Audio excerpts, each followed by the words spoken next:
সকলো উঠি দিয়ক। এটা কথা মই পুনৰবাৰ কওঁ, সকলোকে সন্মান জনাই কওঁ, এই যে পৰিৱেশটো আহিছে এইটো আমাৰ কাৰণে কিন্তু গৌৰৱৰ কথা নহয়। মোৰ গাৰ নোম শিয়ৰি আহিছে। গোটেইকেইজন ব্যক্তিক খুব ওচৰৰ পৰা দেখিছোঁ, সদায় একেলগে আছোঁ। দাদা ভালনে বুলি মাত এষাৰ দিছোঁ, বিনোদা ক'ত আছে বুলি কওঁ, দিল্লীত থাকিলোঁ, ফোন এটা কৰোঁ, ববিতাৰ ঘৰলৈ যাওঁ, সকলো আছে, সকলো চিনাকি। আমাৰ অৱসৰৰ বিজুদাৰ দেউতাক আছে, তেখেতো অসমীয়া মাধ্যমত পঢ়ি অসমীয়া শিক্ষকতা কৰা এজন ব্যক্তি। পৰিৱেশটো আমাৰ কাৰণে ভাল নহয়। পৰিৱেশটো এই পৰিৱেশ অসমৰ কোনো প্ৰান্তত কোনোদিনে যাতে নাহে, তাৰ কাৰণে আমি সকলোৱে অংগীকাৰবদ্ধ হ'ব লাগিব। যি দুখী, ই অসমীয়াই হওক, মাৰোৱাৰীয়ে হওক, বিহাৰীয়ে হওক, বেংগলীয়ে হওক, যিয়ে নহওক কিয়, দুখীক দুখী বুলি কোৱাৰ সাহস আমাৰ থাকিব লাগিব। আমি আঘাত পাইছোঁ, আমি কষ্ট পাইছোঁ।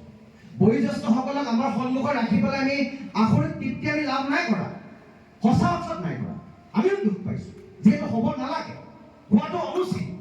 কিন্তু পৰিস্থিতিৰ তাগিদা, ৰাইজৰ ৰক্ষা, ৰাইজে কৈছে নহয় এইটো কাম কৰিব লাগিব, এই কামটো কৰিলেহে হ'ব। মই পুনৰবাৰ কৈছোঁ, মই ভোলে বাবাৰ শ্ৰীচৰণে সেৱা কৰি কৈছোঁ যে শিৱসাগৰে শান্তিৰ সম্প্ৰীতিৰ কথা কয়, সমন্বয়ৰ কথা কয়।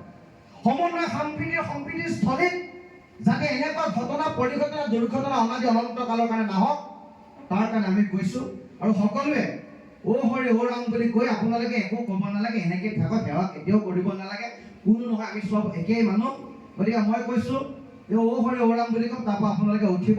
ইয়াৰ পিছত আমি ভাতৃত্ববোধেৰে, সমন্বয়েৰে, সম্প্ৰীতিৰে শিৱসাগৰখন গঢ়িম, অসমখন গঢ়িম। আমি সকলোৱে একেলগে থাকিম। আমাৰ মন্ত্ৰী মহোদয় আছে, তেখেতলোকৰ উপস্থিতিত এই কামবিলাক হৈছে। দাদা বহি লওক, আপুনি আঁঠু হেৰি কৰিব নালাগে। এইটো হ'ব, আপোনালোক উঠক। দাদা একো নাই, আজিৰ পৰা শিৱসাগৰ ব্যৱসায়িক প্ৰতিষ্ঠানসমূহ খোলা থাকিব। আৰু কোনো যাতে ইয়াৰ সুযোগ আৰু সুবিধা লৈ কোনো যাতে ব্যৱসায়িক গোষ্ঠীক পইচা পাতি ডিমাণ্ড নকৰে, সেই কথা 30টা সংগঠনৰ নেতৃত্বই কিন্তু বিচাৰ বিশ্লেষণ কৰিব লাগিব। কোনোবা দুষ্কৃতিকাৰী, মই আৰক্ষী অধীক্ষক মহোদয় আছে, আয়ুক্ত মহোদয় আছে, মই তেখেতলোকক বিনম্ৰতাৰে অনুৰোধ জনাম, এই পৰিৱেশৰ যদি সুযোগ সুবিধা লৈ কোনোবা দুষ্কৃতিকাৰীয়ে দোকানত যদি দম দিবলৈ যায়, কালেকশ্যনৰ নামত যদি কোনোবা ব্যৱসায়ী আত্মহত্যা কৰে, কাৰোবাক যদি শাৰীৰিকভাৱে এচাল কৰে, যদি পৰিৱেশৰ সৃষ্টি হয়, আমি সকলোৱে কৈছোঁ তেখেতক আইনগতভাৱে শাস্তি দিয়ক আৰু তেখেতক এই কাৰ্যত বিৰত থাকিবৰ কাৰণে অনুৰোধ জনাইছোঁ। আৰু আমি শিৱসাগৰৰ প্ৰতিজন নাগৰিকে এই ধৰণৰ পৰিৱেশ আমি কামনা নকৰোঁ। আৰু আমি ভগৱানৰ শ্ৰীচৰণে সেৱা কৰিছোঁ যাতে এনেকুৱা পৰিৱেশ নহওক। মই বিনোদাক বিনম্ৰতাৰে অনুৰোধ জনাওঁ, ববিতা আছে, আমাৰ গোটেইসকল আছে, মই সকলোকে জনাওঁ, যদি এনেকুৱা দুষ্কাৰ্য শিৱসাগৰত সংঘটিত হয়, আপোনালোক নেতৃস্থানীয় ব্যক্তি, আপোনালোকে কিবা এটা কোৱাৰ লগে লগে, আপুনি যদি দিগন্ত তামুলীক কয়, দিগন্ত তামুলী এইটো নকৰিবা। আপুনি যদি আচুৰ সমীৰণ ফুকনক কয়, সমীৰণ তুমি এইটো নকৰিবা। আপুনি যদি কাৰোবাৰ সংগঠনৰ নেতৃত্ব চিন্তু বৰুৱা হওক, শৃংখলক যাকেই নকওক, সকলোৱে বিনোদা বুলি আপোনাক এবাৰ সন্মান কৰে।